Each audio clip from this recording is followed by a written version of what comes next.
This episode brought to you by Nomadic Research, built for the wild and forged in adversity. Somewhere between the front lines and the firelight, a vision was born.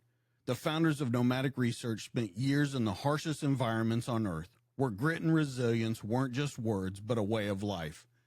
They saw a need for gear that could handle anything, gear that wasn't just built, but built to last.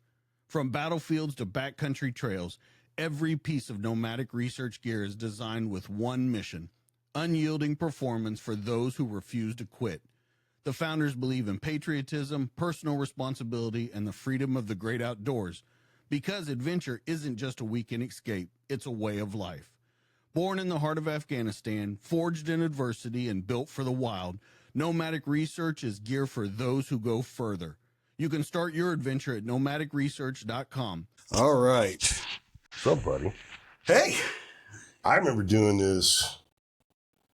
It wasn't your first show, but it was one Pretty of your close. earlier shows. Yeah. And I was on my side patio during You were having a party. during COVID. I think we were having a party, and it was a good reason for me to not be in there. I was like, I gotta go talk to these other people. I shouldn't say that. Like, I'm sure it was a great party with great people. I like my own kind. I love everybody. Well, and it's funny that you mentioned that, because that was back when I first started. You and I had met probably a month or two before that. Yeah. And, man, I can't tell you how much I appreciate you and I's relationship. Oh, I love it, dude. It's good. It's good on a bunch of fronts. And then you're at what, episode 190 something? Something like that. Yeah. That's really cool. I don't know how you do it with this pack of kids you got. And, oh, by the way, being an active duty law enforcement officer. Yeah, well, and here's the crazy thing is that you and I similarly run, because you have 3 daughters. Yeah. I have 3 daughters. Yeah.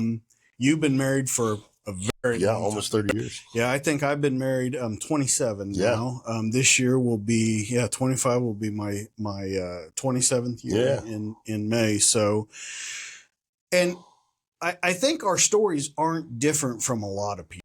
Yeah, no, I mean I tell people, everybody, there's this phrase called being terminally unique. And I think once you come to grips with the fact that you're not that unique, what that also means is everything you're dealing with has been dealt with before. And as humbling as it is to realize, like, yeah, I'm one of many, maybe not millions, but many. That means everything I'm trying to navigate has been navigated successfully by someone else too. So, there's good that comes with that humility. Listen, some of your other guests are just supremely accomplished and have had this strategy since they were like young. And like, I'm very, I'll try that. It's this kind of Forrest Gumpian kind of thing where I lean forward, try hard. Born in Arkansas, moved down to Dallas area when I was in middle school, Garland, Texas.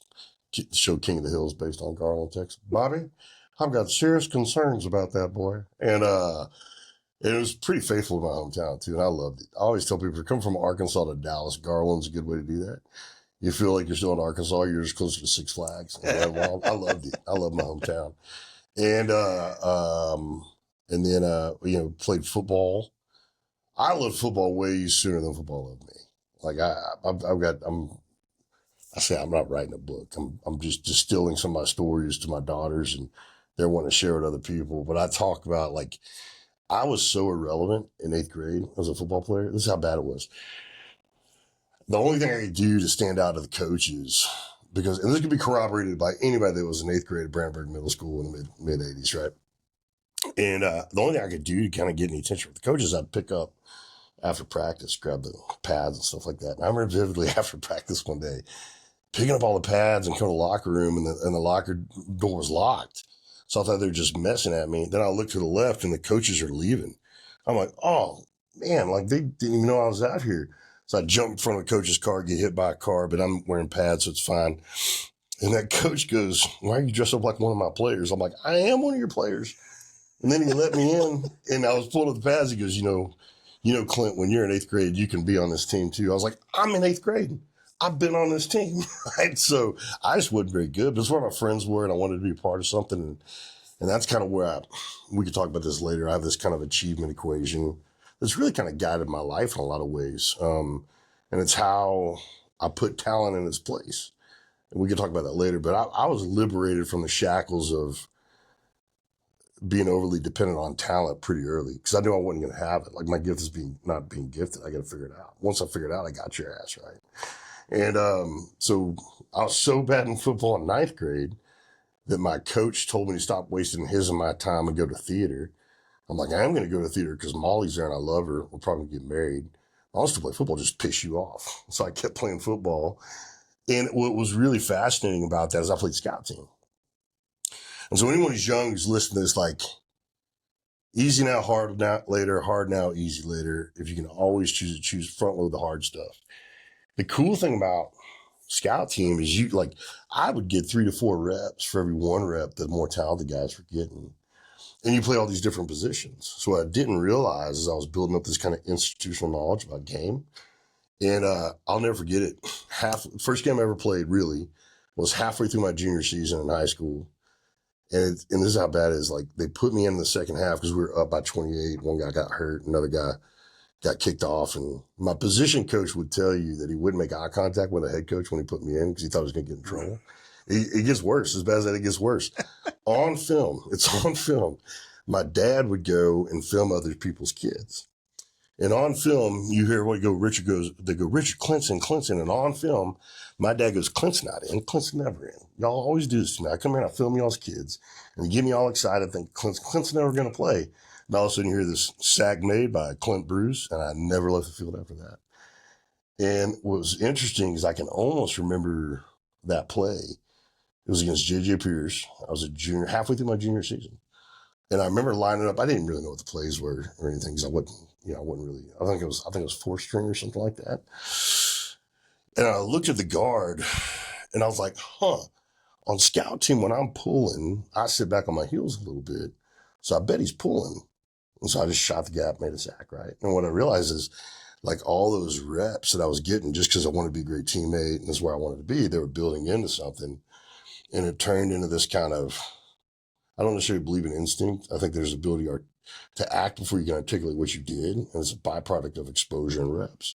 And so not being good and being willing to do it anyway may be pretty good after that, and had a bunch of opportunities to play college football with a bunch of big programs. Really, really fortunate. I played for some amazing coaches that loved me, loved my dad, loved my family. And I remember my dad got sick my senior year. And I was getting, recruiting visits for like Oklahoma, Texas, all these other schools. And I remember going up to see my dad in the hospital. It's funny what you remember now. My dad was 46 when he died. I'm 51 now. And I remember him saying something effective, you got to make a 40-year decision instead of a 4-year decision about what you play, where you play next, because this, you're the oldest son, and this may not work out, right? And so chose to go to the Naval Academy because Thomas Magnum played football at the Naval Academy. He was a Navy SEAL. If you go back and look at that Magnum PI, the character Thomas Magnum played football at the Naval Academy, was a Navy SEAL. It's one of the greatest shows So ever made. you could choose worse. And we were watching that one time when my girls were little. And my daughter goes, Dad, when did you look like Thomas Magnum? And I didn't know how she heard it. She was across the house. And all of a sudden I hear this, your father's never looked like that. Like, so you don't say it like that, right? And I'm right here. Yeah, I'm right here. And I, played football at the Naval Academy, had an opportunity to play in the NFL. Was really humbled by that. But I was also given an opportunity to pursue becoming a Navy SEAL. That's very, very, very, very difficult billet to get. Like when I was there were 16 out of hundreds that were trying to get it. And I was one of the 16. And so I left the Ravens and went through training, made it, came back out in 1999. This was pre 9/11. And so I had an opportunity with the Saints and went back out to the Saints and just kind of remembered everything I loved about football was kind of 10X on the battlefield. And so it was easy to go back and just did multiple deployments. And I want to go back though, because you mentioned it, but you went over it briefly. And I think it's a huge part of your life still to this day is that your dad got sick when you were a senior. Yeah. He passed away and you learned how to kind of be a father and a man on your own. Yeah. Learned is maybe a generous way to describe it. I mean, I just got to work kind of trying to be that, trying to fill that void. And and trying to be whatever percentage of my father I could be for my mom, my sister, my brother, and not to replace him, but to kind of fill that breach. And then, oh, by the way, try to figure out who I was, and as the oldest son, I just come from a family where the oldest son has some responsibilities. And I think my dad, in retrospect, it's funny, I think about this more now than maybe I ever have. So I think you just get introspective. And another part of me is trying to distill these lessons I've learned along the way into some type of library that other people can access and have, like I always say, I'm not an expert at anything, but I'm an adventurer that takes notes and shares those lessons learned pretty aggressively. I love doing that because there's redemption. I always tell people, like, you own your scars own you. And you own them if you can talk about them. If you can't talk about them, they own you if you can. And I always say authenticity is what you call vulnerability when you're not scared anymore. When you're nervous, it's vulnerability. When you're not nervous anymore, it's authenticity, right? And so, I kind of look at that season and my dad's dad died when he was really young, when he was like 8. And I don't think my dad thought he was going to die early, but I think he knew it was possible. And because he knew it was possible, he spent the better part of the last years of my life together, kind of getting me ready for it. And that strained our relationship in a lot of ways because I didn't understand it. Now, I don't know that he fully understood it either. I just knew it was intense. And Can you give an example of that? What you mean that he got you ready? Because you would think a normal person looking in would say they're spending this intense amount of time together. He's getting you ready to be a man. That would only bond the relationship even more. But you say it strained it. Well, it probably strained it because of me, because of my perception of, hey, never been able to do anything good enough, and kind of that great Santini kind of, so he was really hard on me, and he was really hard on me, and I deserved it, right? But at the time, you just kind of feel like you can't get a break, and you don't know that I didn't know that he was trying to get me ready for it as much as I was disappointing him a lot, right? And then when everything got real, when he started getting really sick, he was on, a lot of meds, and I think he was really trying to tell me I was ready, but I didn't know that I could hear it the way he wanted me to. And I know my dad loved me, and in retrospect, as a father, it's easier to see that now. But there was just a sense of urgency and intensity, and I was probably a little bit of a classic underachiever, like probably could have always done better at almost anything than I did, right? And I think he just wanted me to be redlining all the time and be maxing out whatever gifts God had given me. And I was a late bloomer too. So it was just all that all at once. Let me ask you, it's going to be 2 different scenarios. You as a kid, you could say anything to him before he passes. I want to know what you would say to him. And then with all this knowledge you've gained, all this experience, if you could say it to him now, what would you say? Yeah, I think back then I would have said, I'm trying the best I know how to. And now I would say, thank you. So how do we differentiate that? Because everybody has trouble raising their kids. Everybody.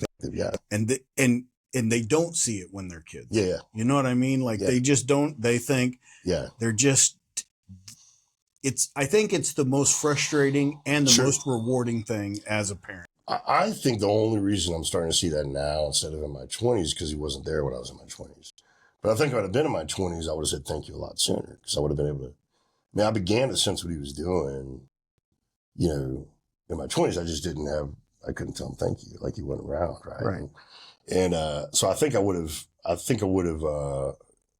acknowledged that sooner, because I was starting to see, like, a pretty breakneck speed what he was trying to tell me. I was applying these things and seeing them produce fruit and seeing them allow me to do some things for my family and my friends that he said I would if I'd been able to do them. So when I say I would have said thank you now, I would have said thank you 30 years sooner if I had the opportunity to, right? Right. And even for me, like, I tell my daughters, like, I told them, they turned 30, they're like, hey, listen, I'm willing for you to be mad at me until you're about 22. And we're going to have some great days. We're going to have birthdays and Christmas. We're going to have some great days. But you just need to know that I'm okay with you being mad at me until you're about 22. You're at 22, 23, you're going to be like, oh, I see what he's doing, right? And I think I think that's what most good parents are trying to do. I think we need to be, I think all of leadership is being willing to be loathed until you're loved. You know, I think you got to be willing to be hated until you're understood.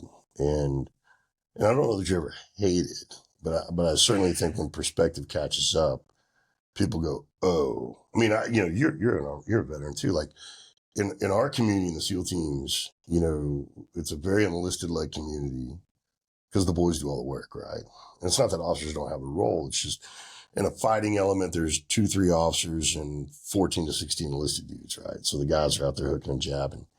And I tell people often, like in all but the aviation community, the enlisted is where the talent is. Like that's what our enemies rightly fear. Is the courage, creativity, valor, and initiative are enlisted. And if the enlisted are the backbone, the senior enlisted are the spinal cord. And in our pipeline, the officers enlisted go through the exact same training. And if anything, they're doubling down on those, and rightfully so, right? And what's fascinating is, I mean, I can't tell you, we probably had, I think each phase had like 8 to 10 instructors. So I'd met 20 to 30 existing proven Navy SEALs when I was going through SEAL training, and I probably hated 17 of them. I was like, you son of a bitch, right? Like, and then I went to platoons with them. I was like, oh, I get it. I remember my first chief. I love him. He's still one of the most influential guys in my life. He put me through Hell Week. And so we showed up, and I said, hey, you and I got some stuff to figure out. He's like, you still mad at me about Hell Week? I'm like, yeah. I said, you know, you're making me lift old misery by myself, do all these feats of strength. I feel like you're pointing me out. He's like, you know why? I go, why? He goes, because you're the kind of, I felt like I could work with one day. I was like, wait, really? Hold on. Wait. I was getting a little emotional right now. I was like, you want a hug? He's like, I don't want to hug you. I just want to tell you. I was like, hold on, I got to think about this a little bit, right? But I think that's the relationship we have with our parents. You have these DIs and that are just wearing you out throughout any selection process. And what they're really doing is making you ready to work with them when they circulate back in. And I think that's kind of what parenthood is. Same thing with coaches. You know, my relationship with my coach when I was a freshman, I thought he hated me. And by the time I'm a senior, we're cutting up game film together, right? And I think that's your job as a leadership, is to be willing to be loathed is an extreme word, but it rhymes. It doesn't rhyme. It's alliteration. It may not even be alliteration. But I said leadership is being willing to be loathed until you're loved, and just being able to endure that until everyone kind of sees it, right? So let me ask you, you said you've always been a classic underachiever, which your story doesn't paint underachiever at all. So I got to ask, when you have trouble in football until you get older, Yeah. and I work with a guy who said, I was not good at football until he was a senior in high school. Yeah. Then he went to college, he played, then he went to the NFL. That was about, like, we've never had to worry about Clint peaking early at anything. Well, yeah. Well, Clint's not Clint is wine. He is not whiskey. Well, not beer. Here's the thing though. You go to the Naval Academy, you let her all 4 years. You're the MVP of the 96 Aloha Bowl. Yeah. You have all these things that don't scream underachiever at all. So is it modesty? Is it humbleness? Or is it just hedging your bets? I think it's really kind of self-awareness, right? So one of the things I tell people when I get to go and speak, I go, hey, listen, I would do nothing different in my life, but I would do almost everything differently. And you look at the time when I started something and when I became good at something, I could make an argument that I should have been good at it faster, right? Like when I say I'm an underachiever, what it means is like, yeah, I've been able to do these things, but if I'd have been more humble, if I'd have asked more questions, if I wouldn't have acted like I knew when I didn't, I would have gotten better faster. So I'm very fortunate in what I've been able to achieve, but I also feel like I could have been better sooner had I gotten out of my own way in some ways, right? And I say, if I could go back and tell the 22-year-old me anything, I'd tell me 2 things. I'd say, hey, stud, ask more questions than you want to, listen longer than you think you have to. And that would be the only thing I'd tell myself to do different. And I think I'd have done all these things I've done, but sooner and better. And I'd have more hair, less weight, less scars, right? So it's not really humility. It's an observation that if, you know, like listening to the senior enlisted, like you're hemorrhaging time when you don't engage in senior enlisted, right? That's the fount of knowledge. That's the wisdom, right? And whether you're intimidated by them or whether you want to act like you already know what's going on, whatever that genesis is, like just getting around the senior enlist and go, hey, what's the best way you've ever seen this done? What's the worst way you've ever seen this done? Well, you can measure that. Like you'd have just been getting better faster if you'd asked sooner, right? But pride and insecurity and all these other things, that's what I mean when I say I'm a little bit of an underachiever. I could have been better at football sooner if I'd listened better or trusted more. I'd have been better at all these things. I'd have been better as a businessman. I mean, I can't tell you how many times, like, there's guys I love and respect and admire, and they're like, yeah, Clint, if you do this, like, if you do this, this bad thing's going to happen. I'm like, whatever, man, I'm Clint Bruce. All of a sudden I come back 2 weeks later, I'm like, apparently being Clint Bruce doesn't matter at all. Like, it might make everything worse, right? But I just kind of have this thing where I got to learn for myself and moderating that. There are some things that only you can learn for yourself, but there's a lot less than you think. And sometimes, like, that's why I love that's what I love about your podcast. Like, at the end of the day, if I were to describe what you do, you're amassing this living library of lessons learned. And so as someone who listens to your podcast, I really have two choices. If I'm a young barrel-chested, flat-bellied freedom fighter, right? I can either listen to your podcast and remember what you had to learn the hard way and have that knowledge, or I got to learn the same thing over and over again. And I was working with this UFC fighter the other day, and I was like, hey, man, if you and I are fighting and I'm remembering and you're learning, I'm going to win, because remembering is faster than learning, right? And so that's what I mean. Is like, man, there's no, I don't think I've faced a single problem in my life that someone within arm's reach or text distance hasn't already faced. And I can measure the time it took me to finally ask them there's a toll in that, right? And I think the more people you lead, the faster you got to get over yourself and find that knowledge wherever it exists and not relearn what they already know to the extent you can, right? Does that make sense? It does. Here's the problem with it, though. I don't think enough people, including myself, are introspective enough to learn that. You know what I mean? I wouldn't really we either. think about it, but then we go, nah, this will be better. So there's two things I think stand between us and the better us, right? There's pride and there's process, right? So once we get over the pride, do we have a process? Do we have a process for learning things?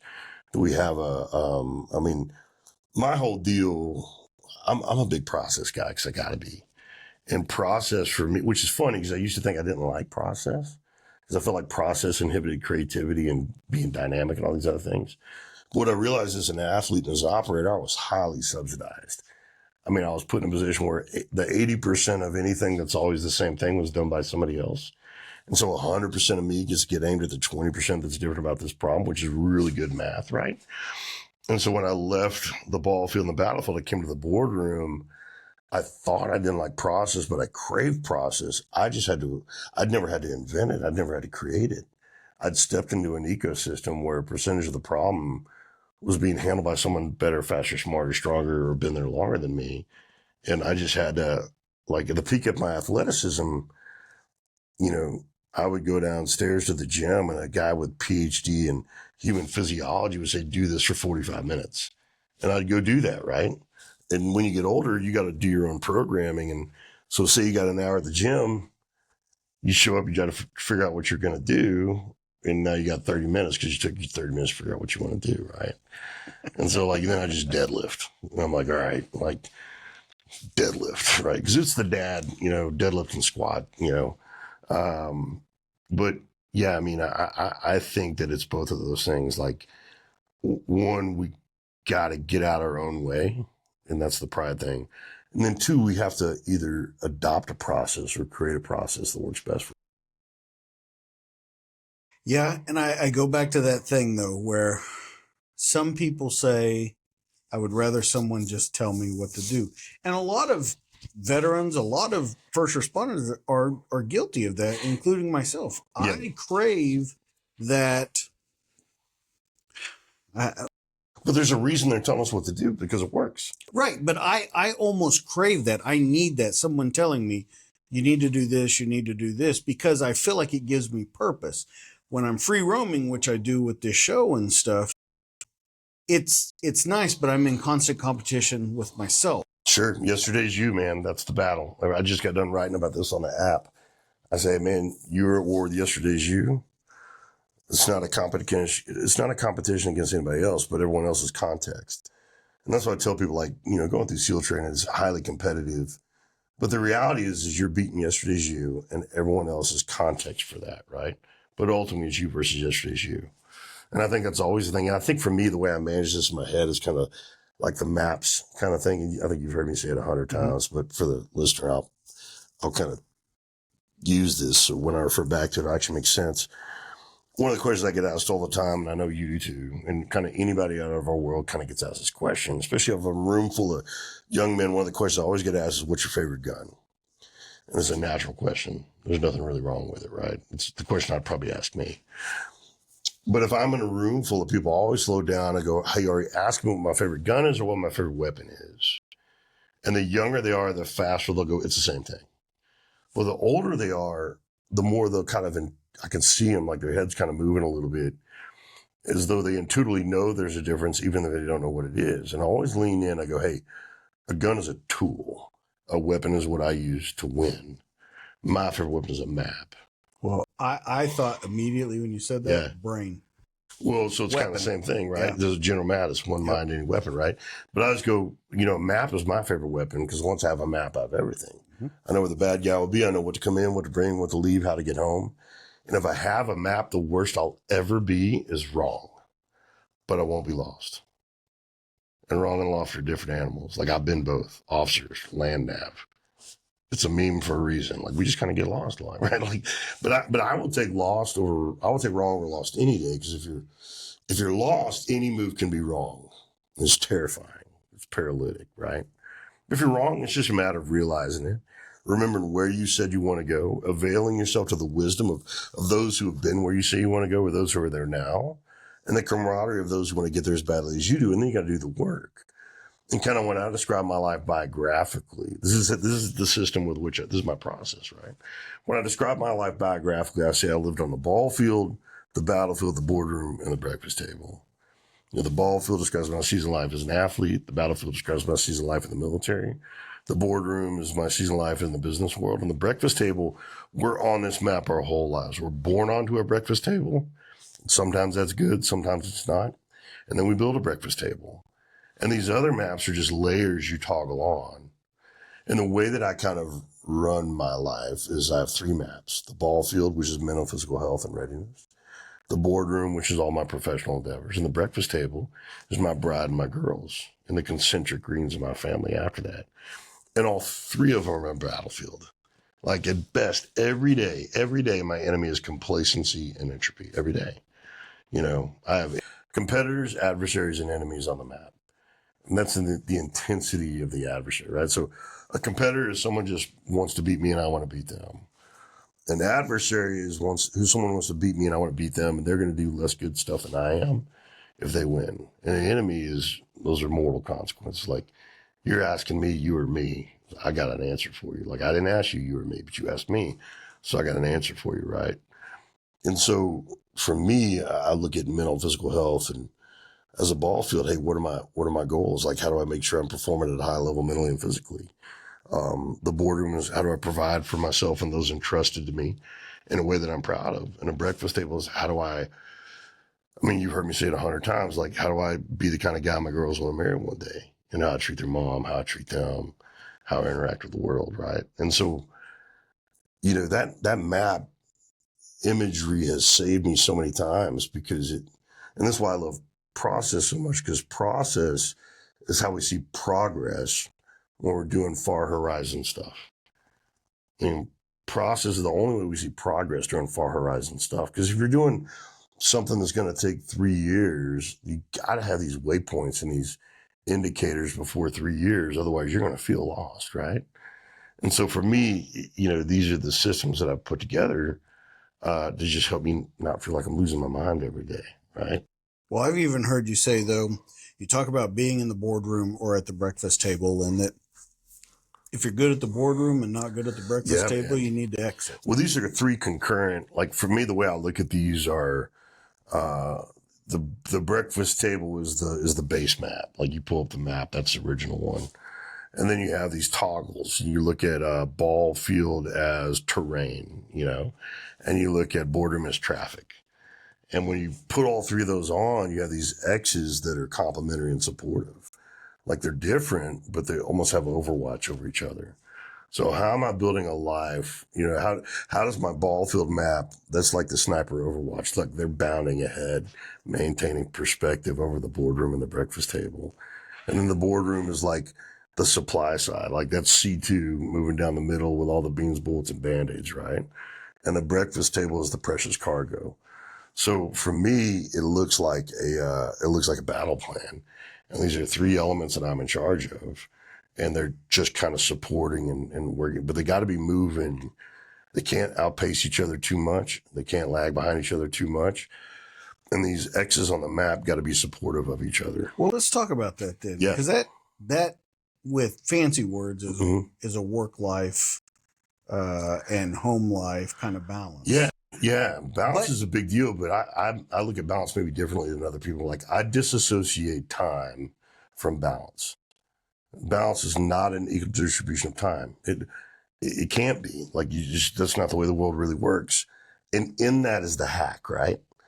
And so, let's talk about time really quickly. So time is absolute. It is the only agreement we've ever made as a human species. 24/7, 365. We haven't agreed on anything else since then.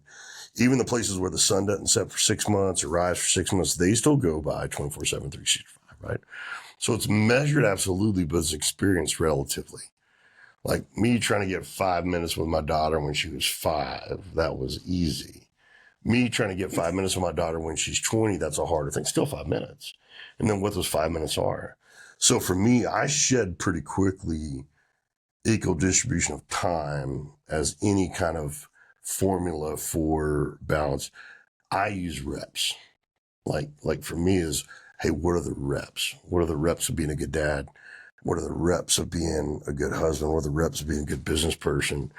And reps are disassociated from time.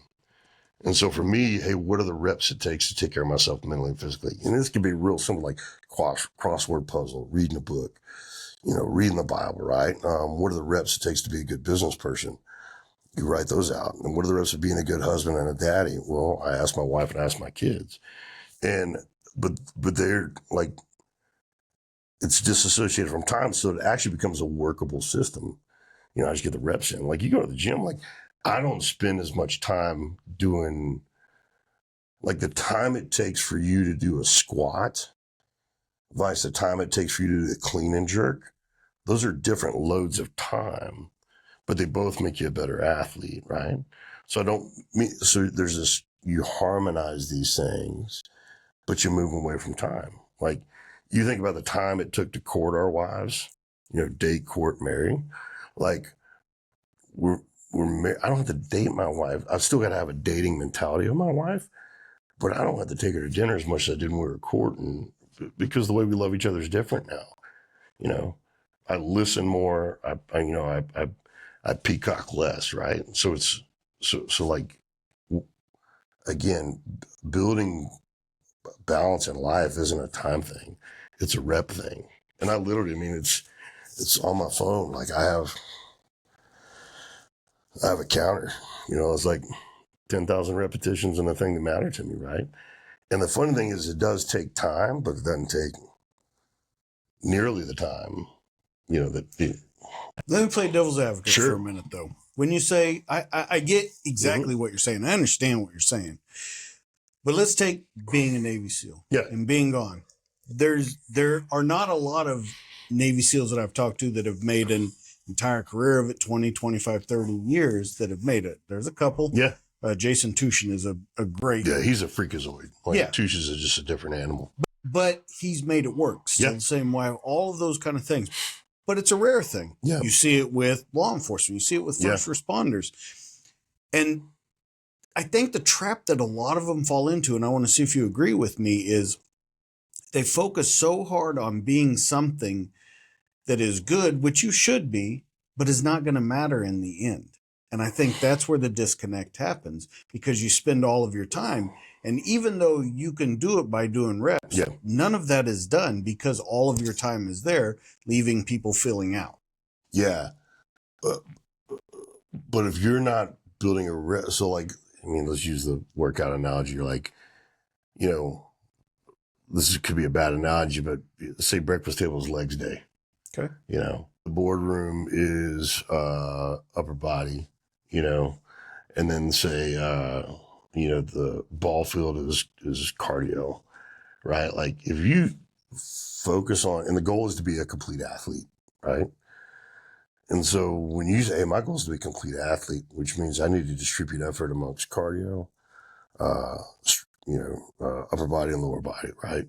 Like when you look at them as codependent on each other, because the game is to be a great athlete, then you kind of create this harmony between the two, the three. So if you want to be a great marathoner, then you just run, but you can't, squat your body weight, right? Or so the trick is like, hey, I want to be a great whole man, which means I run these three different disciplines and create some type of harmony on reps, right? And those reps, I disassociate those reps from time. So like with my family, I sit down at the beginning of the year, it's like, hey, give me 5 ways to love you well, right?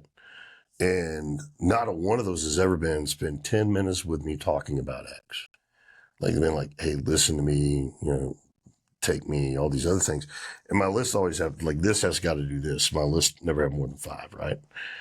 And so, but I literally have 5 reps to be a good husband, 5 reps to be a good daddy with each one of my kids.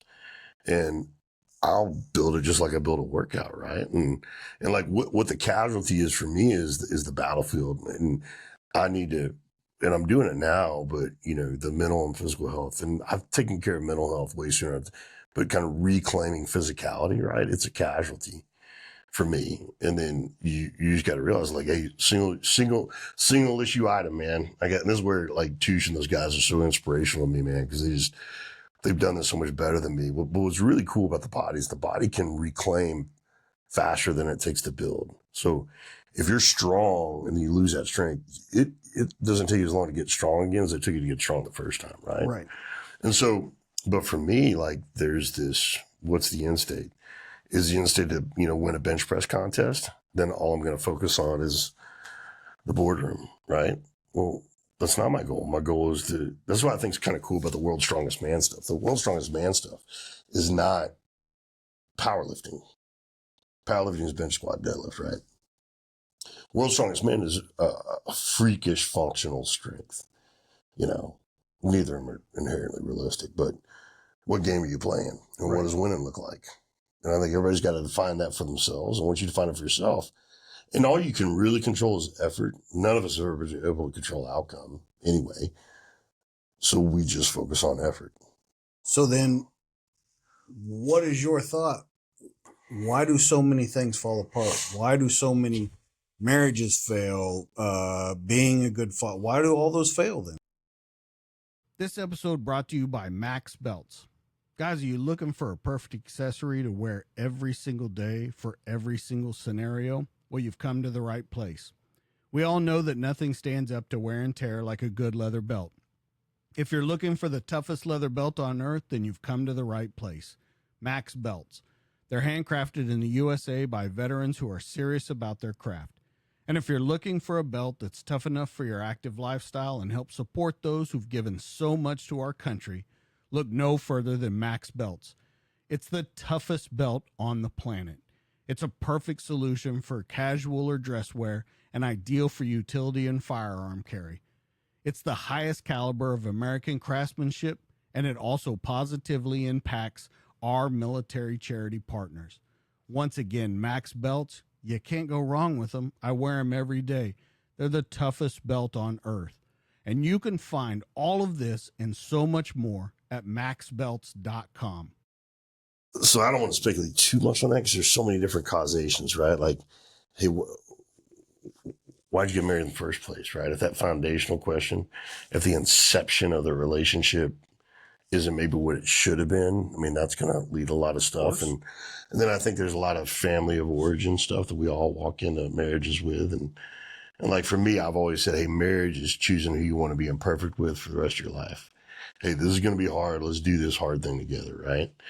And so I don't want to, what I will say is when differing goals exist from the beginning, that's a hard thing to reconcile, right? And I think the stressors,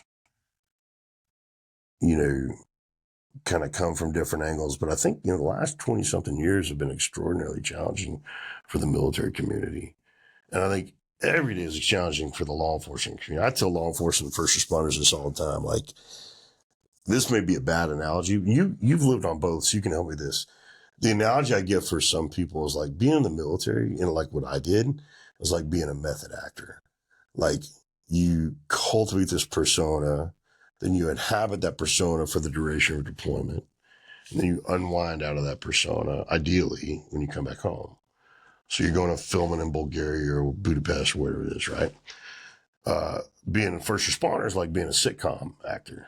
Like, you wake up, you kiss your kid morning, drop them off school, you go become a character for a few hours that day, and then hopefully you unwind in time to kind of come home and do what you're supposed to be there. And I don't know how you do it. It's stunning to me. I admire and respect that so well because I was never put in a position where I had to become what being a SEAL needed me to be and then come back out of it on a daily basis. It's unbelievable to me that the guys and gals have the ability to do it. Cause it's a different stress. It's a different stressor. Right. And so but I think, I think things can fall apart when you stop talking about it. And when you think you can do stuff on your own, like it's so fast. Like we would never in our world, if you're by yourself on an op, it's bad. Like you're on E&E, right? Like my deal is like, if you don't have a map and you're on your own, you're not on a mission. You're on E&E. Yet in these really, really important areas of our life, we go solo all the time. Like I don't have a dad. So I'm at a crossroads, right? Like I can either figure it out or I can look around and see a guy who seems to be dadding pretty well and ask him questions. I used to chase dudes down in the parking lot after church, and my wife would be like, he doesn't mean anything. Like, hey, your daughter's holding your hand. Like, how do you do that? And like after they tased me or maced me or whatever, because I was like, I want the manual. Like, you got a teenage daughter that's willingly holding your hand after church. Like, how do I do that? My daughters are 8. I want them holding my hand when they're 14. So I'm going to get the notes, man. Same way I passed calculus. Hey, see your notes, right? Allegedly. Yeah, we won't talk about that. Yeah. But I think it goes back to that humility thing. You're going to get it one way or the other. I mean, you're going to get humbled because you choose to be humble, or you're going to get humbled because you get humbled. Like, all you can really choose is the mechanism that makes you humble. Yeah, I choose to be humble, or I gotta be humble because I just got my ass handed to me. You think in this world, though, and I really do believe this more and more every day, is being humble and being nice is looked at as weakness. I would say that throughout all of our youth and childhood, for sure, I think there's an appetite for the whole person now that may not have existed before. I think there's a difference between being nice and being kind. Let's talk about that. Yeah. I've never heard anyone say that. Yeah. So I think it's better to be kind than be nice. And sometimes being kind doesn't feel like you're being nice, because being kind is like, hey, I don't want you to learn what I already know. So I'm going to tell you, like, kindness isn't, nice can be theater. It can be acting. This is all semantics, by the way. This is just what it means to me. Right. But for me, nice is an analogy, disclaimer. Nice is retail sales or car sales, for sure. Like, hey, I'm nice. I'm creating an environment where you will buy this thing that you need or you don't need. Where you feel comfortable. Yeah. Kind is saying, hey, you don't need that. Or why do you really want to get that, right? And I think it's better to be kind than be nice. And if you're going to be kind, then at times it's going to feel like you're not being nice. So for me, kind is a philosophy. Nice is a behavior. I can see how the being kind though can go sideways on you quickly, because if someone does that, it can be misinterpreted. Yeah, and that's why I go back to earlier. Like, as a leader, you got to want to be loathed until you're loved, right? I mean, listen, in the law enforcement world, we have these interrogations and stuff like that. You're always nice, because nice creates an environment where, you're being kind to the victim, nice to the suspect, right? comfortable. Yeah, I'm creating an environment where you're going to let me know what's going on. And so, like, for me, there's a distinction between joy and happiness. Joy is a kind of a state. Happiness is a feeling. Matthew McConaughey, it really pisses me off because he's like beautiful and smart and all this other stuff. And I want to hate him because of my insecurities. Like, I want to hate him, but he just keeps saying cool stuff. I'm like, dadgummit, man. But he gives this really cool lecture. I think it was at the University of Texas graduation or something like that. But I'm sure, because that's where he spends all he of his talks time. about the distinction between joy and happiness. And I loved it. I forwarded it to my daughters. Joy is, hey, I'm going to be okay no matter what. Happy is, this makes me feel nice right now, right? I think in a lot of ways, addiction is choosing happiness over joy, right? And, happiness is like an action-driven result. Joy is, I'm going to be good no matter what. And those dudes that are joyful, man, they are hard to beat. It's hard to be a joyful. So if you're a joyful dude, you already got an advantage. Like, if I'm going against a joyful dude, I was like, part of my job is to make him have such a bad day that he quits. But joyful dudes, it's hard to make them have a bad day. You can make them have a hard day, but rarely can you make them have a bad day. Now, I'm a pretty joyful dude. And I try to be a kind guy, but I'm not always happy, and I'm certainly not always nice, right? Because sometimes me being kind to guys, like up here at our internship program, every young kid wants to come in here and he wants to be a Navy SEAL. And I sit him down day one. I'm like, hey, if you're going to intern here, you have to abide by my definition for you, not your definition for you. And like, my definition for you is to serve your nation in an elite capacity, given your gifts and abilities. That may be being a Navy SEAL. That may not be. That may be the only book you read, the only movie you saw. And you don't know about MARSOC, controllers, PJs, and all these other elements. My job is to show you all the ways to serve in an elite capacity and to nurture you towards the one you're best suited for. Like, the kid who's always want to be a Navy SEAL, that's not a. We just had one. Ranger, his second Ranger, right?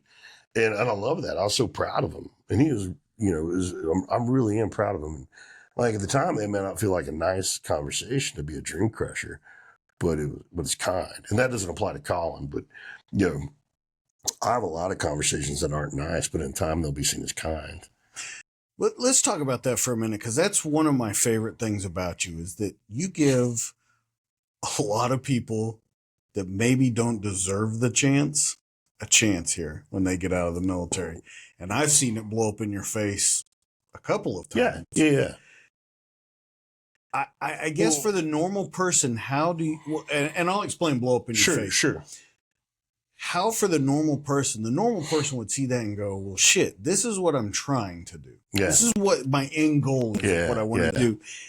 And it's just not working out that way. So you know what? I'm going to scrap the whole plan. I'm done doing it.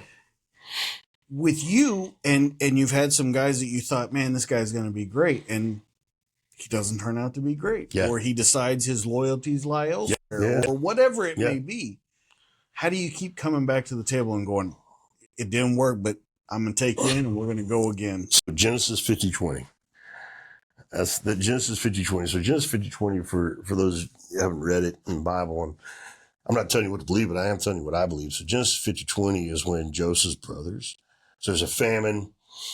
Joseph's brothers show up to Egypt. Joseph is now running Egypt, and they got to get food from him. He's the number 2 in all of Egypt, right? And at some point during the thing, Joseph's brothers are like, hey, dude, does anyone think that this number 2 guy looks like our little brother Joseph? And Reuben's like, well, I was thinking that too, man. I just didn't want to say anything. And then other brother's like, do you think he remembers? Like, oh, you think he remembers we threw him in a hole, took his jacket, beat him up, sold him? Yeah, he probably remembers that, right? And then kind of the whole story works itself out, and Joseph finally goes, hey, I'm not mad at you. When man intended for evil, God will use for good. And for me, that became like my, hey, calm down, big picture here. Because my singular job is to try to be doing what I think God wants me to do. And if I'm doing what God wants me to do and you mess with that, then ultimately you're messing with God, which isn't going to go well, right? And if I've strayed and I'm not doing what God wants me to do, and you disrupt that through your deceit or betrayal, whatever you want to call it, and it brings me back to God, then I'll probably thank you one day. I'll probably thank you for disrupting that trend away. So for me, I hold all my Boardroom strands relatively loosely because, like for me, ball field, battlefield, boardroom, breakfast table, I look at the boardroom as a gear locker. It's how I kit up to build and protect a breakfast table, right? And so anything that ultimately makes me better at the breakfast table, I got to be grateful for, to include the adversity, right? And so for me, that's been the thing and it's interesting. Some of those guys you and I both know, that have kind of come here, not poured in and kind of taken more than they've given. A meaningful percentage of them have circled back years later and been like, hey, I couldn't see it then. And would you forgive me? And I'm like, dude, I was never mad at you, right? Like I was, because as you get older. But I think that makes you different than a lot of people because I'm going to be honest about myself. If I gave what you give to these guys, I mean, you give them a literal playground. Yeah. They can work out. Yeah. They can be outside. They can be in the studio. They can be all of these things you give them. And for someone to not take it as seriously as it should be taken. Yeah. I guess I will admit I'm not a good enough man because I would think, you go back to that saying, bite the hand that feeds you. Yeah. And let's be clear, like I'm fast to forgive, but I don't forget. And like for me, there's things I may not make available to a guy another time. But that doesn't mean I don't forgive him. It just means I haven't forgotten, right? Right. But also I look at kind of, hurt people.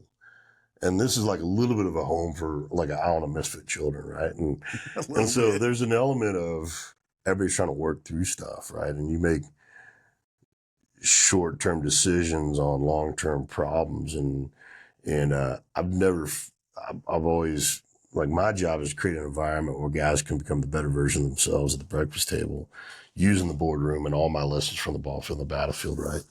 And there's times where I wasn't as good a steward as what was being poured into me too. So I look for me as the boardroom is a terrain I use to become the better me at the breakfast table, and a terrain I make available to other guys to become the better versions of the breakfast table. And I just, I've got a long vision, man. I just, kind of like, and I think also too, like this place constantly invites new great guys in, like by design. If I've done my job in 21 months or less, anybody who works here will find opportunities for people they didn't know to do something they didn't know they could do. So no one's ever really done anything that's kind of killed any main effort we're doing here. Right. And so, I trust my talent and the talent of the core guys around me that we can make up for any mistake that someone else makes. Right. But also I just kind of know my job, and my job is like, I had great coaches that I almost cost them their jobs, and they just didn't give up on me. And then I got them a raise. Right. And I just kind of had this bigger view. Oh, if you quote unquote screw me, and in time you become the husband and daddy you said you wanted to be, then I still did my part. Yeah. That's very 40-year plan though. That's not 4-year plan. Yeah, that's 40 year. Yeah.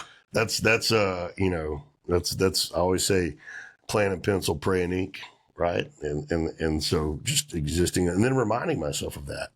Because dude, I've got the savage in me, man. And I'll tell you a story. It's not one of my favorite stories.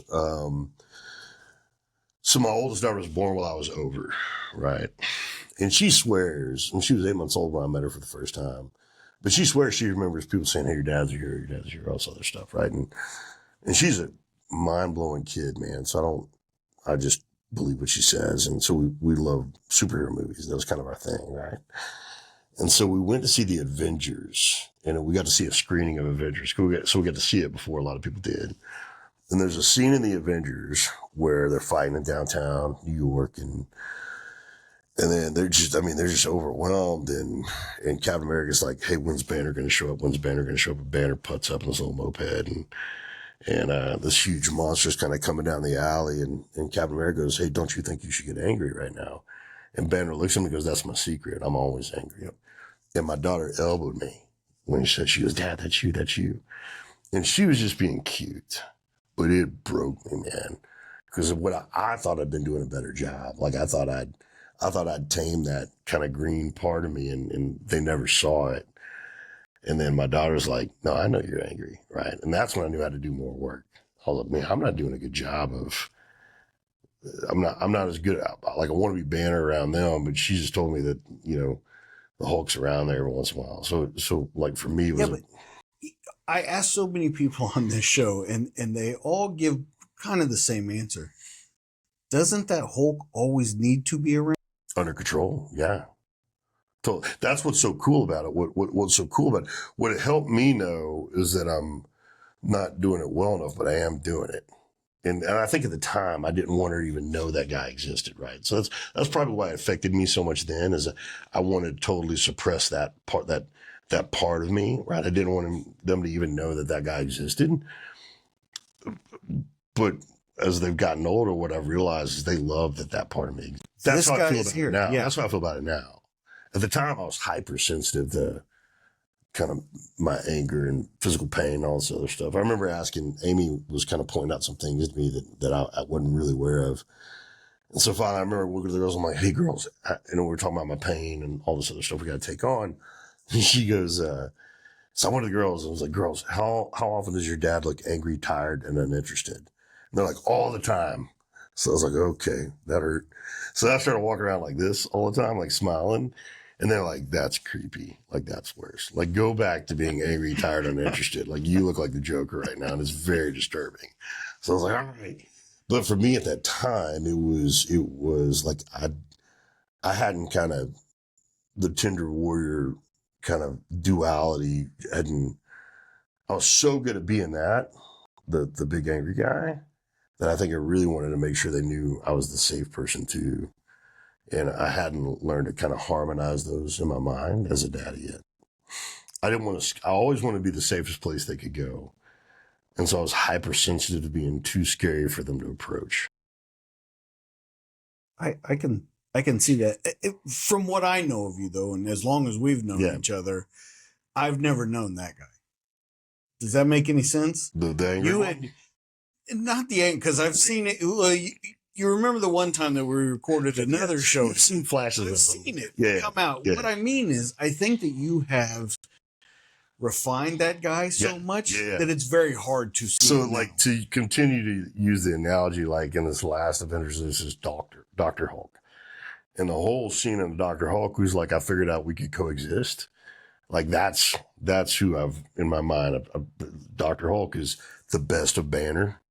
Like Banner's intellect, all these other things. And then the Hulk strength and power harmonized in this Dr. Hulk character, which is, and I think as men, I won't speak on being a woman because I'm not, right? But I think harmonizing those parts of us and understanding like when to be which guy and not at the expense of all the others. Like that's the gift. The gift is, you've been around, like those are the scariest dudes on the planet. The guys that can, like, "Hey man, how's your wife?" Holland's like, you're like, and you're just like, oh, they just move fluidly between those roles, right? And they've got it at a level of mastery. Have you interviewed Slab, Britt Slabinski? No. Dude, Slab's got these piercing blue eyes. Like he looks at me and I just start confessing stuff. It's like that scene in Goonies. Like this one time, and I made this throw up, and I went, ugh. He's just got he penetrates your soul, but he's famous for being a supreme warrior and then coming up to you like, "Hey man, you good?"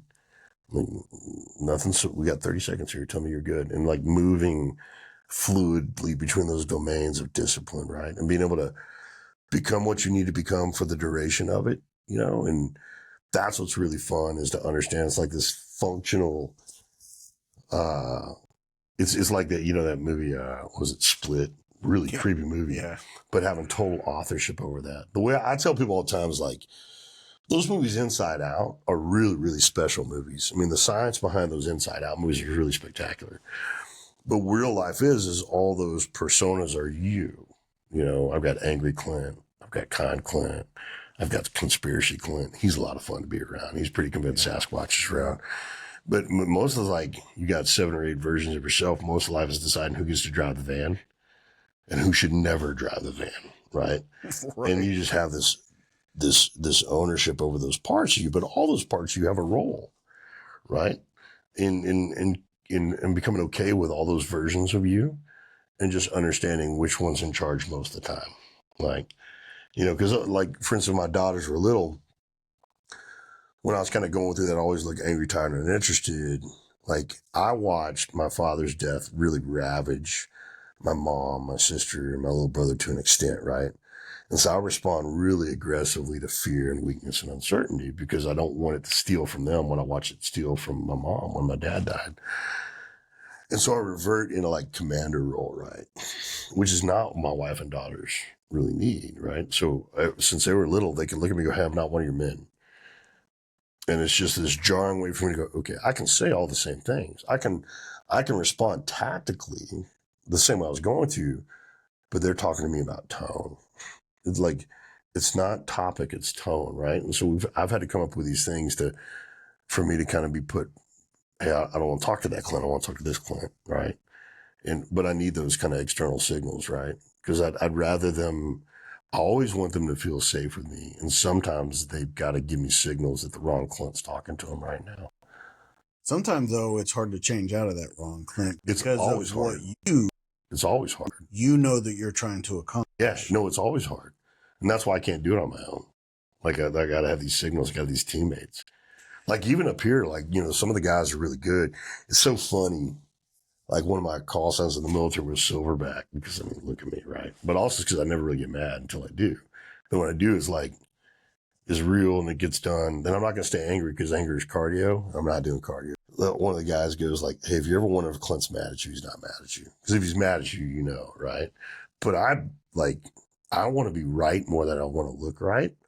So I build this ecosystem around me that I just listen to. I delegate and then I don't reverse that delegation when it's uncomfortable, right? And I think that's one of the things I really love about being an officer is you are so aware of the fact that you're not the expert. The delegation becomes really, really simple. Like, I can't tell you how many times I just knew, like, Fro, take the shot. Like, I can't hit that. Right? So you become really, really good, or at least I try to become really, really good at hyperdelegation, right? And it's irresponsible to not task someone to do something they're better at than me anyway. And that's probably the thing that I've loved the most that has continued to serve me the most is that desire to delegate quickly, delegate resource. And then, if anything, I have a habit of sometimes delegating so quickly. And then I'm almost too fire and forget. And so the people I trust the most, I forget to circle back and make sure they're okay. And it can make them feel like he didn't give me, as long as I do my stuff. And that's not what I mean. And so it's like a backhanded compliment. And I gotta work against it because I don't want you to ever feel like, I just love you because you're good at stuff. I want you to know I love you because I love you. And I've got to build these systems into, it's on my counter. Like, hey man, when's the last time I pulled that guy and said, man, you're really good at your work. I couldn't do this without you. And I just want you to know I appreciate you.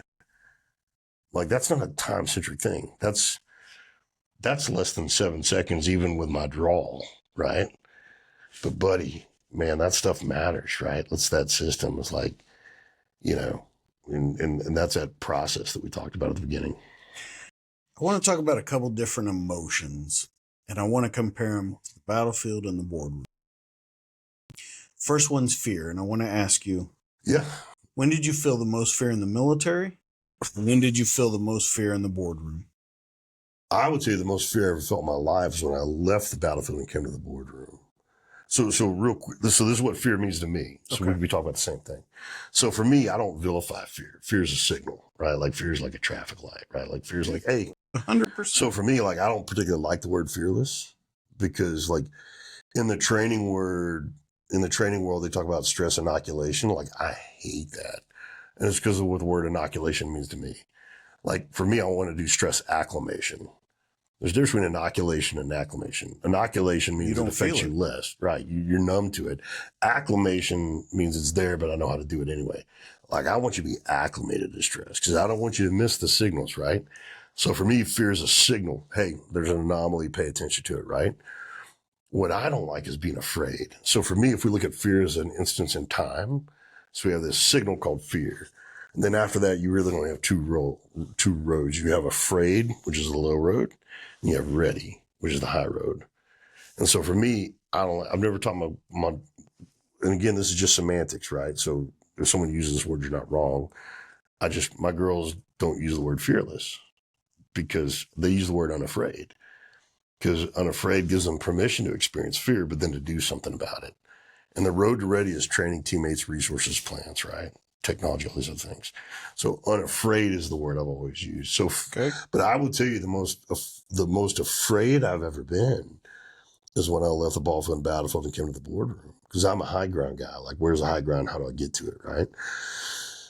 And on the ball field and the battlefield, there's no real mystery to the high ground.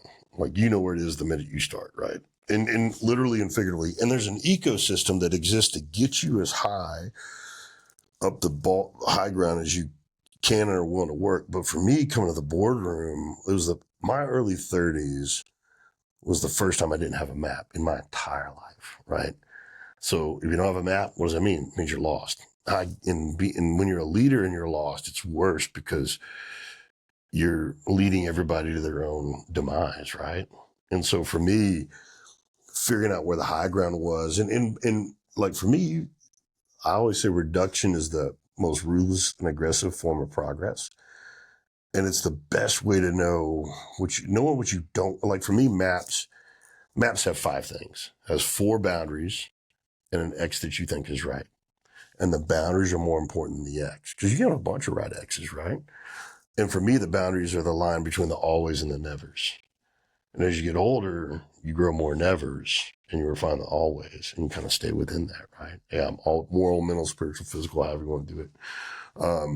But for me, my early 30s as a dad, it's the first time I didn't know who I wanted to be when I would grow up. And I was looking at all these people that are tremendously successful in the boardroom, and I don't want to be like them. Like, if it takes losing your family and ravaging yourself mentally and physically to succeed in the boardroom, then you can keep it. I don't want that, right? That's all Ecclesiastes is about. Ecclesiastes is Solomon going, hey, it's not this, right? And the biggest reason I started starting companies is I would see men and women that were leading the way I wanted to lead in the boardroom, but they weren't losing their breakfast table because of it. And they weren't ravaging themselves physically and mentally. So I was like, ooh, what do I know how to do that he or she needs so I can earn the right to ask a question that makes me feel dumb? And with TRG, one of our flagship companies, like, I tell guys all the time, I was like, you think that guy's excited to come in here and tell you he doesn't know how to protect his family as much as he wants to? The level of humility and authenticity, and we have these fairly extraordinary pedigrees here, right? So it's kind of easy to be deferential to us. But that takes some guts to be able to go to another man like, hey, I want to be able to take care of my family better. And like, you ought to honor that authenticity and respect with a question that feels just as vulnerable to you. And that's kind of the system is, hey, I make you feel more ready for the risk you're worried about. And I earn a right to go, hey, what is the mortgage business really like? Right. And all of a sudden, there's a whole new vehicle that I can navigate on this map than what I thought, right? On the boardroom map, right? So like for me, I call upstairs is like the empathy engine. It's the epiphany factory, right? Like, how do I normalize the environment between a guy or a gal that just got out of the boardroom or the ball field and the battlefield, and they're around someone who's been on the boardroom so much longer than them, and in the process of rendering service, you may learn about something you didn't know you could do, and then you can go do that. Like, I want you doing this for the rest of your life if it's because what you want to do. But I don't want you doing this for the rest of your life because it's all you think you can do. So maybe the question I should have asked that pretty hard, right? No. I think the question that I should have asked you then is, I want a situation where you were the most afraid, because you told me they're different. Probably the first 5 years after I got out, because I didn't know where the high ground was, how to get to it. And that's what I expected of myself. That's what I told Amy I'd do for her. And what I told Amy's parents I would do for her when I got out. Right. And so I lived, it was exhausting. Right. On the battlefield,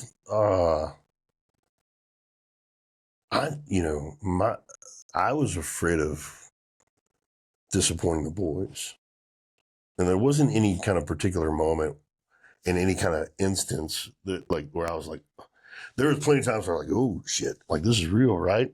But for me, I mean, that was an informed decision. Like I was never really afraid on the ball field. I'd already made that decision. Football's a violent game. I could get hurt. I'd become comfortable in those circumstances, right? For me, where I was afraid is like letting the boys down. And that doesn't mean bringing all the boys back home. It's having an answer when they look to you for what to do next. What I think is interesting about your answer, though, it's the same answer for different people. That's it.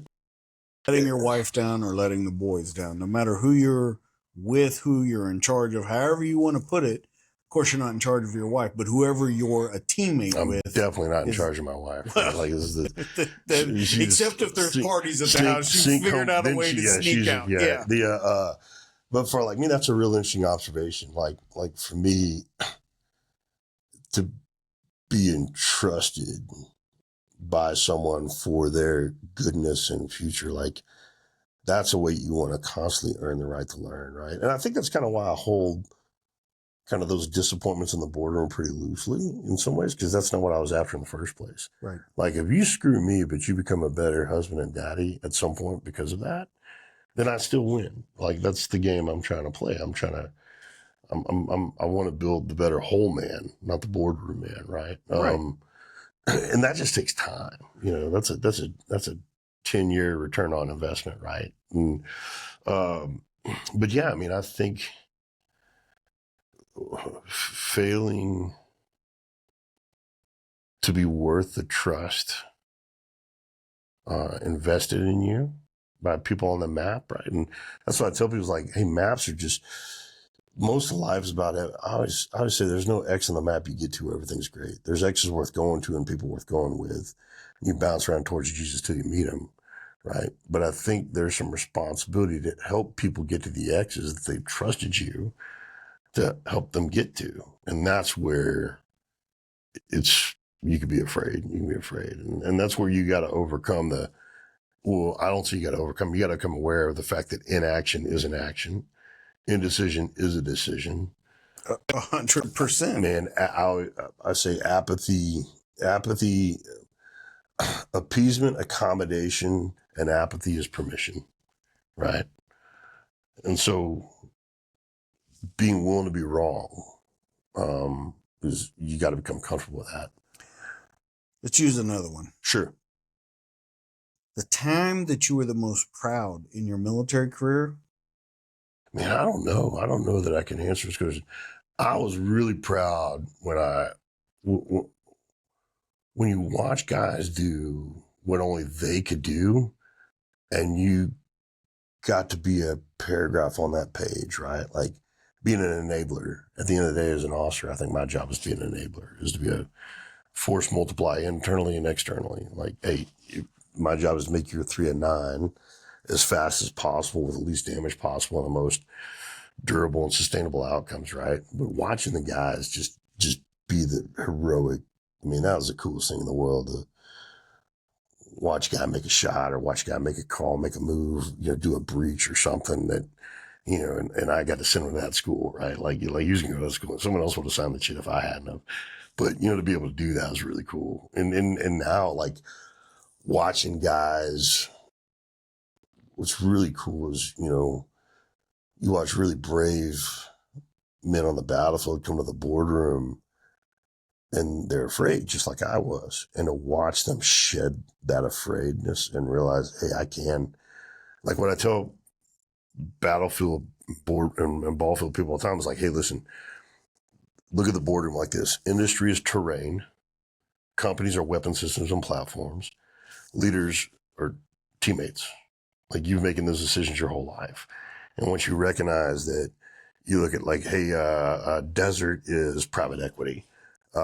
Tundra is financial services, right? So like once you make these equivalencies, all of a sudden the brain's like, oh, I made these decisions for.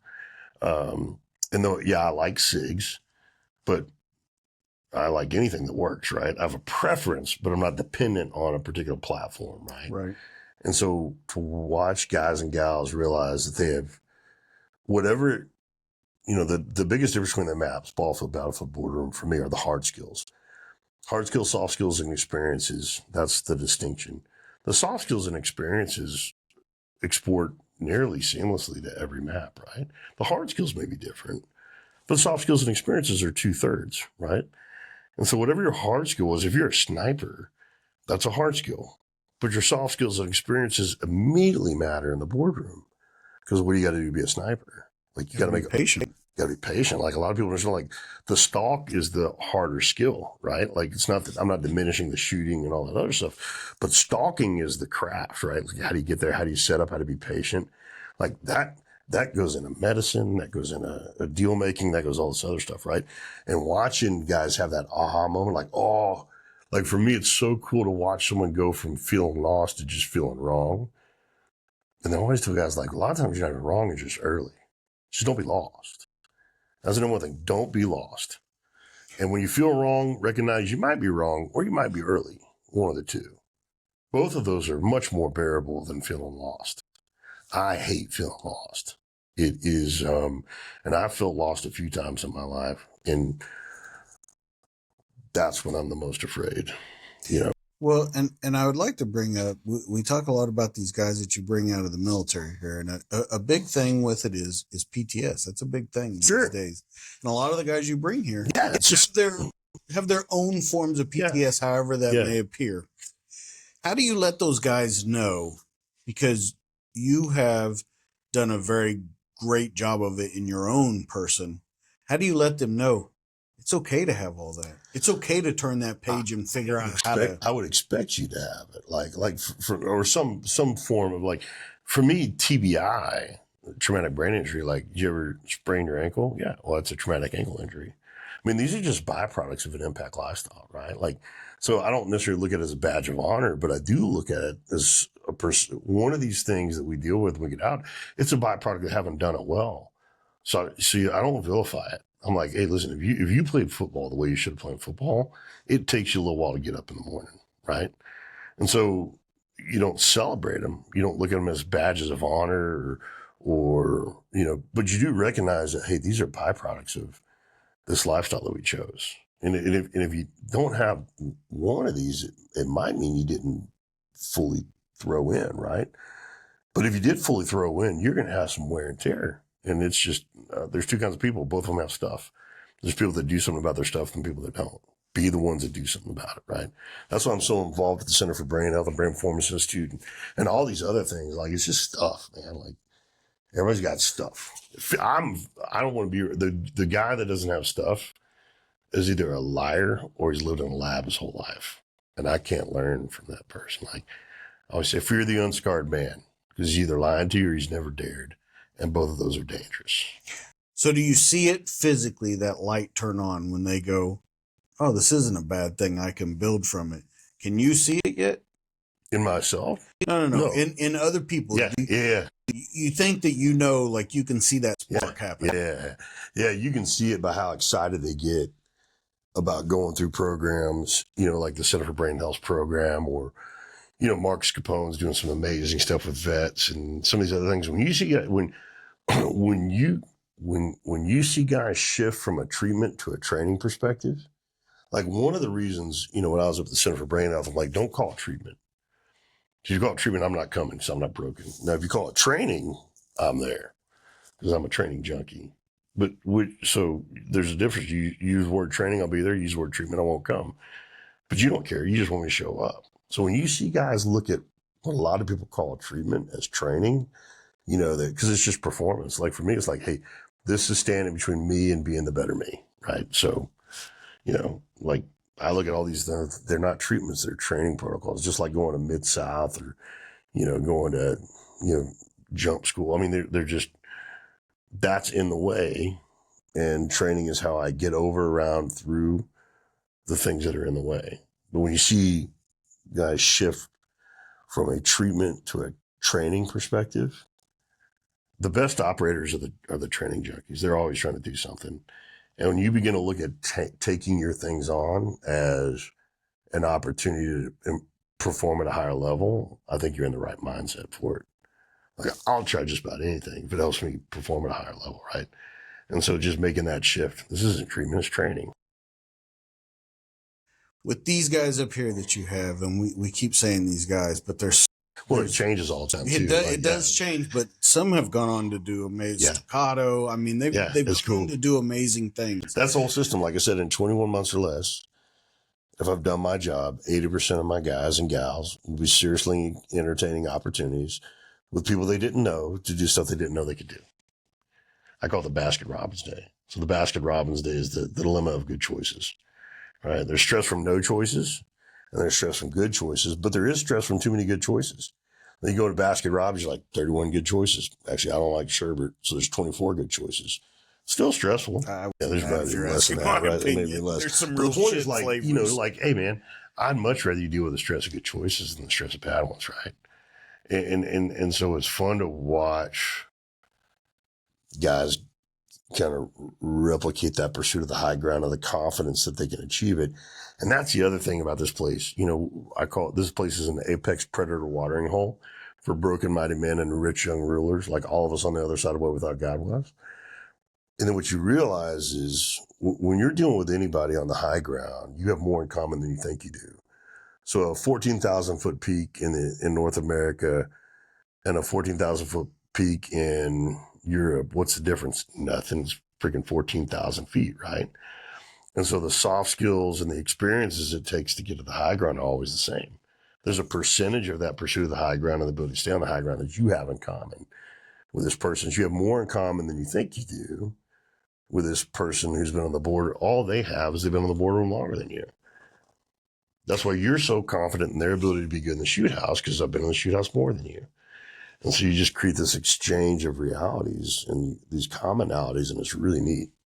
So to kind of start wrapping up our conversation, I want to point out one of the things, because you said they almost have too many good choices. Yeah. I want to talk about bullets and bourbon. Yeah. That, to me, hands down, That's really gives your guys, years advantage ahead of other guys that aren't doing stuff like that. So for me, bullets and bourbon, how you came up with it and how it's been for your guys. So for the RSO types watching this, technically it's bullets then bourbon. So from a sequencing perspective, right? But for me, it's an event that we kind of put together with serendipity as my leading strategy. Like, man, how do you get good? My favorite thing to do is introduce my friends to my friends. Right. And the way you get to the high ground on any map is always the same. You find and follow the right people to the right places. You become your version of what you love about them, not them 2.0, your version of what you love about them. And so for me, Bullets and Bourbon became a way to gather in mass men and women who I want to be around and learn from on the boardroom, and invite men and women that have come off the battlefield and just put them in the same environment. And so the bullets part is, we open up the shoot house and the ready lab and all this other stuff. And the CEO of a Fortune 500 company is intimidating when you're just talking to him. And all of a sudden you go in the shoot house and you're a 22-year-old Lance Cooley. And all of a sudden the CEO's is like, hey man, what do I do?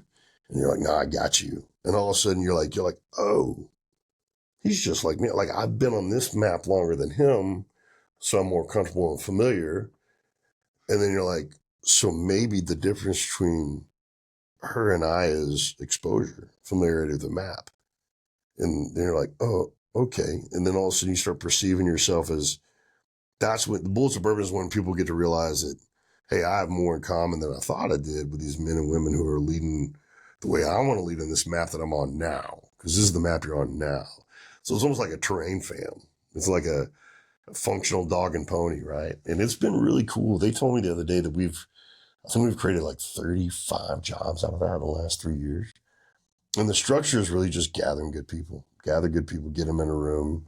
And I think people should, when they hear 35 jobs in 3 years, they think, oh, well, you're coming from a very limited pool. So that number is exponentially higher than you think it is. 35 jobs coming from, because I bet in the last 3 years, you've probably had 40 people here. That's that we know of. We know of. There may have been more. And like I said, especially when the structure isn't really so much like, look, we just want to get the conversation. We want to normalize the environment. My whole deal is like, establish empathy, create equilibrium, and then shape an environment where people can realize, like, the way I say there's two kinds of people to Bullets of Bourbon. There's leaders and there are lions. Lions are men and women that are led in the battlefield. Leaders are men and women that are leading in the boardroom. And in about an hour and a half, leaders and lions realize they got a lot in common. The leader has more lion in them than they thought they did. And the lion has more leader in them than they thought they did. And it's just like if you operate in the jungle and all of a sudden you go to a mountain, there's a percentage of how you operate in the jungle that works in the mountain too. And all you can really do is create an environment where people get to see that at their own speed and pace and comfort level. And it's been really cool. It's been a lot of fun. It is one of the coolest things I think you do here. You host me a lot. I brought in, Strecker Meyer. Yeah, man. He's tilt, man. He's just I hate it when those guys go like, hey, what are your stories? I'm like, nothing. Yeah. I got nothing compared to your stories. Like me and Dick Buckus, like, hey, tell me about your biggest tackle. No, Mr. Buckus. I'm not going to pretend that I know what it's like to be you. Those guys are spectacular. But I think overall what the point that I want to put with you is that you've always been willing to put it out there on the line for me. Whenever I've asked, hey, I need the studio space because I got someone coming to town or whatever it is, you've always been willing to do it. Kind of the final thing that I want to talk about is we've hit around. That's informed. I mean, that's an informed decision. Like you've always stewarded those things incredibly well. And so like my whole thing is to get traffic in here, and there's going to be some dudes that are going to listen to you faster than listen to me. So my drive is to create this environment where cross-pollination happens all the time. 100%. And so having just great people up, great gray beards up here that the young guys will listen to, or even the older guys will listen to like this. So it's not all generosity. There's a strategy here. And you always stewarded that really well too. Well, I appreciate that. I think one of the final two questions that I have for you is we've hit around it kind of this whole conversation, but why is it so important to you to steward this next generation into the world? Man, I mean, I think, because they're going to be here longer than me. And I've always felt like all great leaders want to get forgotten. Like you want to build something that eclipses you. Like I kind of look at myself as a songwriter that can kind of sing, but I'm really writing songs to listen to other guys cover. I'm not sure you can sing. Yeah, no, I can't. There's a lot of things that I've always, like the analogy I love is like Trent Reznor wrote this really great song and then Johnny Cash sang it. And Trent Reznor's like, that's Johnny Cash's song. Yeah. Right. Yeah. And I think that's our obligation as people is to like write this kind of song that other people can sing better than you, and you let them sing it, and you give them the guitar and the studio, and you get to be a paragraph on a page of someone else's life. And also I think for me, there's I think all of us, if you asked all of us, would be like, I think a lot of us wrestle with the fact that we're still here and guys we love and miss aren't. And that should cause us to want to steward our day really well. And so what's the ultimate stewardship of a day is helping someone get where they either couldn't get without you or where they're going to get without you but faster. That's stewardship, is use the day. And like for me, I want to use the day. Like I'm not going to measure the success of my life based on the success of my days because that's kind of limiting. But if you pour it into 20 dudes and they have amazing days, that's probably 20x any day you could add on your own, right? Like it's like the multiple. Like for me, a stewardship of days is creating a multiple by pouring into other people and helping them see what they could be, or helping them get where they're going to get without you, but faster, or helping them get where they might not have been able to get without you. And that's how you use your days. For me, it's kind of like the parable of the talents. I'm not going to bury the talent. Like I'm going to try to 10x that sucker. Again, that's why I think I was really like an officer. Like you sign a lot of stuff that allows guys to do stuff you could have never done anyway. But you're like, yeah, but I signed for that. Like I signed for that. I've signed for that guy that he made that shot that I could have never made on my own. So I get a percentage of that. Like I think sometimes it's satisfaction that like, I don't know. I couldn't tell you who all of Walter Payton's coaches were, but Walter Payton could have. And every guy that coached Walter Payton will tell you they're one of his coaches too. So I love participating and being a paragraph on a page on someone else's story, man. It's just I think that's stewardship of the days that I've been given that I don't know that I deserve. So final comments. I always ask this. What's the best piece of advice you would give in the world? And I also want you to tell people, if they're looking for it, how to get involved in the SkillBridge thing that you're involved in. Yeah, Even if it's not with you, if it's with someone else. Yeah. God, that's so hard. The best piece of advice I've been given that I give the world is you versus yesterday's you. That's the only game you're in. And there's different versions of you on all these maps. Just be yesterday's you mentally and physically, yesterday's you professionally, yesterday's you personally. And you stack those days long enough and you'll either be where you didn't know you could be or be closer to it faster than you think. And the SkillBridge program is really incredible. Like our SkillBridge program allows us to kind of bring folks in here that, and they can do the things that TRG does, but really, if you come out of the military, you know how to do a percentage of what we do. And then my job is to have you help us be as good as we can be, as fast as we can be. But really, I want to introduce you to other people that know more about what you can do on this Boardroom app than you thought you could. So the SkillBridge program, either with us or with anybody, it's a really powerful program. It's really cool. Let's talk about where people can find you. Yeah, I have my daughters told me I have an Instagram page, Real Clint Bruce. You do. Yeah. And I have Real Clint Bruce's Instagram page. I'm getting better at it. I built an app. Hold on. Clint's not over here coding. This is what we just talked about. I don't think I needed to elaborate on that. Right. But I'll send you a link to it because I don't particularly like social media because I just don't think everybody cares what I think. But if you do care what I think, I want to share it with you. Okay. So I'll send you a link to that. And then LinkedIn's the only other social media I understand. And then there's clintbruce.com, which is like a placeholder page. So the Chinese Communist Party couldn't take it and do something with it. I heard you're big in Beijing. Hey, in some cultures, your physical size translates to your influence. I get it. No, I get it. I'm a big deal in those locations. Clint, buddy, I love you so much, man. I'm so glad you brought me in here. Guys, you know where you can find Clint. Let's talk about where you can find me. Yep. As always, you can find me on Instagram at the DTD_podcast. You can find me on YouTube at the DTD podcast. You can find me on Facebook at the DTD podcast. But your one-stop shop, it's going to be dtdpodcast.net. It's going to have pictures of Clint there. It's going to have his story, his links, all of those things that we talked about are going to be there. Let's talk about real quickly, guys that make this show happen. I want you to stop by Trident Coffee at tridentcoffee.com. DTD15 will get you 15% off your order. These guys are killing it in the cold brew market today. Mac Alexander, my buddy down in Florida, at Max Belts. Max Belts, if you go to them, it's the toughest leather belt on the planet. I promise you will not be dissatisfied with it, whether it's the range or going out. He's got what you need. I got two of them. I wear them every single day for every single occasion. Dude, the Boardroom. John McClane could have saved Nakatomi Flour faster if he'd had. I 100% believe it. 100%. Also, check out my guys at Nomadic Research, nomadicresearch.com. Their hats, their gear, their backpacks, cool. Their hoodies, everything that you can think about. Go materials are on there, nomadicresearch.com. And finally, check out my buddy Greg Walker down at hatchetbrewing.com. And check out all of the cool swag that they have there. They're still pushing for a national push on their beer and their brews that are coming out of there. But make sure you check all those guys out because they make this show happen. Be a friend, tell a friend, like, share, subscribe, all of that kind of stuff. That's going to be it for this week. That's Clint. I'm DJ. This has been the show. We'll catch you guys on the next one. See you later. This episode is brought to you by Trident Coffee, the veteran-owned brand where every sip inspires you to live life full steam ahead. At Trident, they are more than just coffee. They are storytellers.